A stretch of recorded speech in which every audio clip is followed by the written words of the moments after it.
Yeah, welcome back to the channel. In this video, I'm going to walk you through a simple step-by-step guide on how to increase transaction limit in Fampay. So watch the video to the very end so you don't make any mistakes, and also hit the subscribe button because it just helps me out.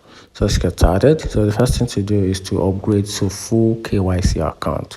So Fampay offers two types of accounts, which is the minimum KYC account between 10,000 account limit to 1,000 per transaction limit, and also you have a full KYC account with account limit of 100,000 and transaction limit of no specific transaction per limit.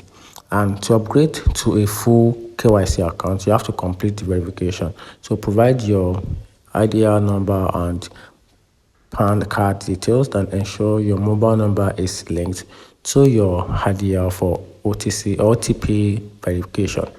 Then also you can also verify the process. So verification process, follow the in-app instructions to complete the KYC process.